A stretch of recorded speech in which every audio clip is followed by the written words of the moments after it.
and that should be able to teach others, younger believers, being able to explain doctrines to them.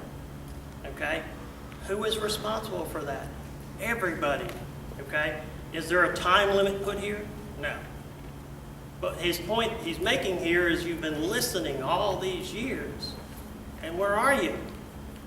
I still have to give you milk. Okay? Where you should be eating solid food, and you should be able to teach the younger members, the younger believers that are with you. Okay?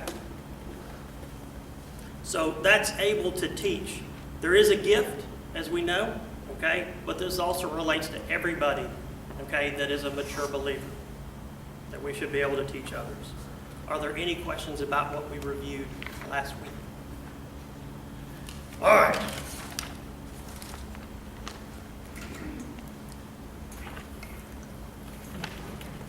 Moving along, you can go back to 1 Timothy 3:3. That will be our focus verse. Even though it is dealing with overseers, we are still talking about church leadership. He must not be a drunkard. Now, when I first sent these notes out, somebody actually caught that I forgot the word not. Thank you, Beth. And it said, he must be a drunkard. Well, fortunately, I got the word not in there, so Ephesians 5:18, everybody should be able to quote that right off the bat. Do not be drunk with wine, okay, which is dissipation. What does that mean? Bad things. Disgrace. A sin. You're basically just drunk, okay? But be filled. Keep on being filled, because we know both of those words are in the present passive, okay? You can either be filled with wine and be controlled by that, which is dissipation, or you can be filled with the Holy Spirit, right? Okay? So that's why this verse is very important. 1 Timothy 3:3 has it. 1 Timothy 3:8, because this also talks about deacons as well. Okay? Titus 1:7 and Titus 2:3. And notice I put a little thing there that says older women. Talks about older women in there as well. Why is that important? Are they leaders in a church?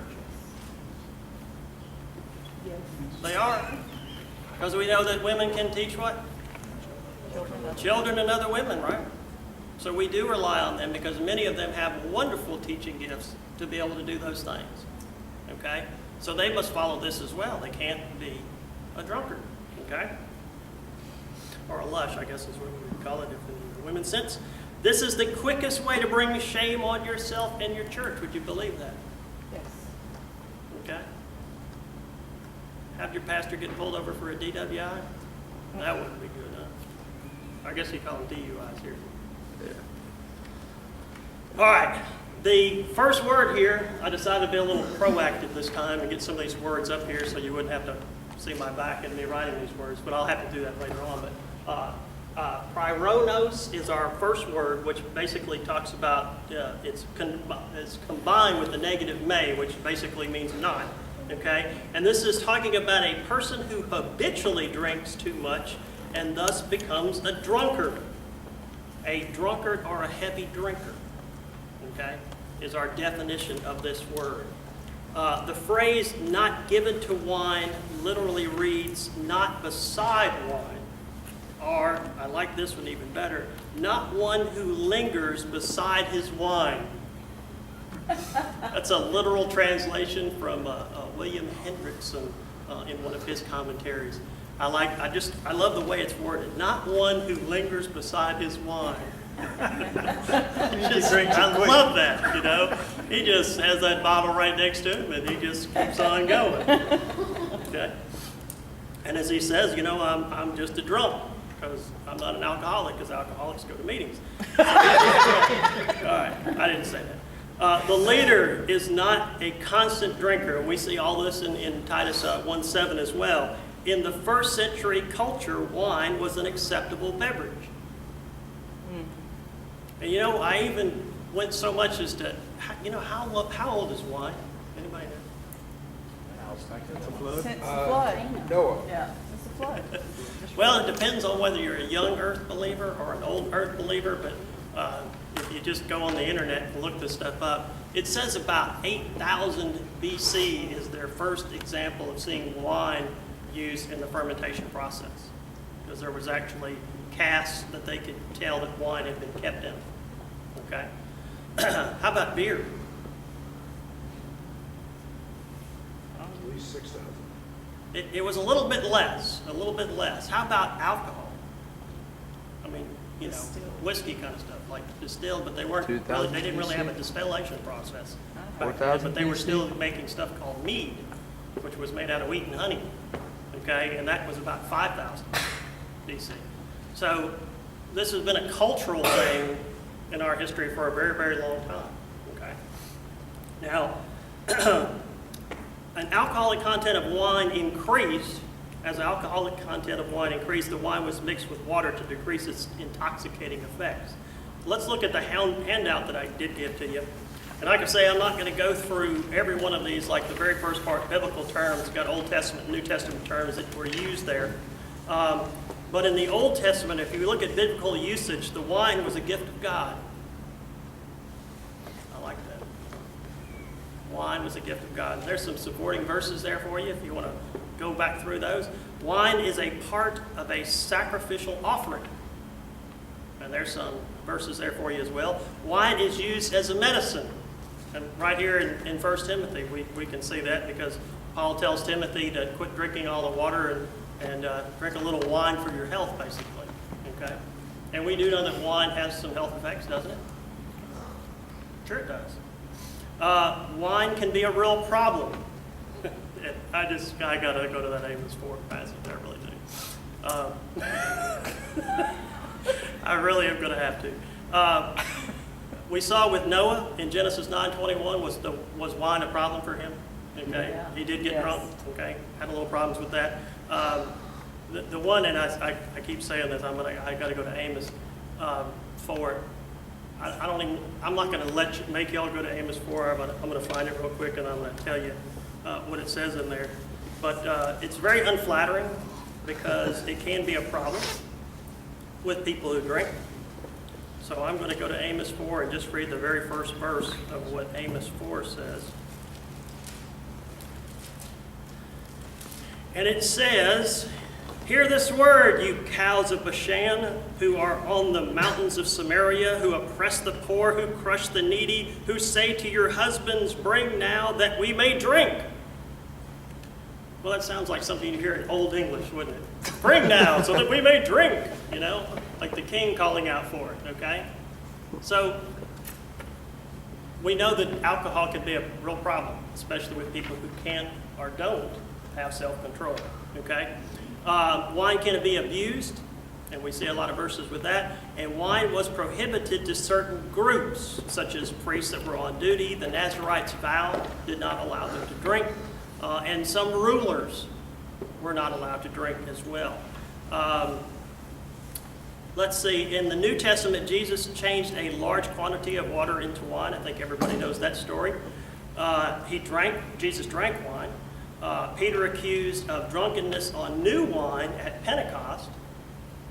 Wine can be used as medicine, and that's 1 Timothy 5:23, which I was talking about earlier, as well as some other passages. Leaders are not to be abusers. This does not mean that you should be a total abstainer, okay? Wine is used in an eschatological setting, and drunkenness is deplored, okay? So, is there anything wrong with the consumption of adult beverages? Not biblically. No. Is there anything wrong with not having self-control and getting drunk? Yes. Yes. Okay. I want to bring one other passage to your mind. If you'll turn to Romans 14 real quick. Romans 14. And I'm going to tell you a little story. Story time. Before we read this passage. A good friend of mine that I worked on one of my offshore oil rigs with for several years, he started basically it was like a little website on the internet that was, it was called Roughnecks for Christ. Anybody know what a roughneck is? Those are the people that you see on the TV where they're throwing those big heavy tongs around the pipe and all that stuff. We don't do much of that today. We've got all this fancy stuff and everything. So, but he started a web page called Roughnecks for Christ.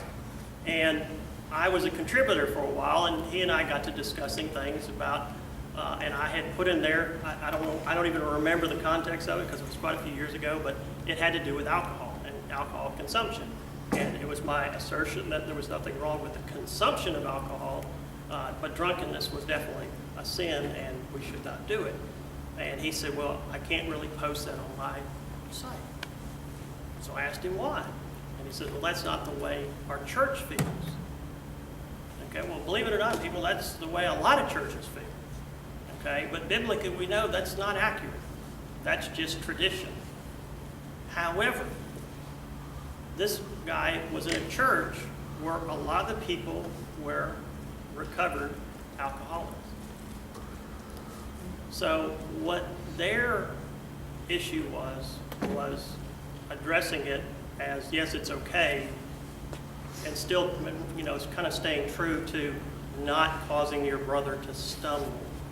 So let's look at Romans 14, starting with verse 19, where it says, let us therefore make every effort to do what leads to peace and mutual edification. Wonderful verse. Do not destroy the work of God for the sake of food. All is clean, but it is wrong for a person to eat anything that causes someone else to stumble. It is better not to eat meat or drink wine or do anything else that will cause your brother or sister to fall. I think that's very important that we do respect other people. If they have issues with us drinking in front of them or consuming certain foods in front of them, I work in Egypt, people. You know what 95% of the people there are? They're Muslims. Can I eat pork there? No, I can't. No, I can't. And I'll give you another tragic story. Several of the people that we work with in our office are Muslims.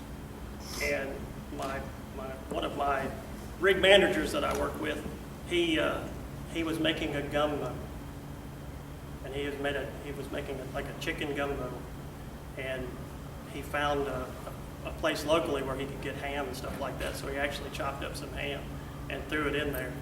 And you know, when one of our administrators found out about it, and you know, he said, well, you know, we can't serve that to them. So they had to get pizzas set up there so that everybody could have a little office party there, because we have to respect, not believe, but we have to respect other people, okay? It makes our witness better, believe it or not, okay? All right. So, any questions about not being a drunkard? All right. The next one is he must have integrity in his relationships, okay?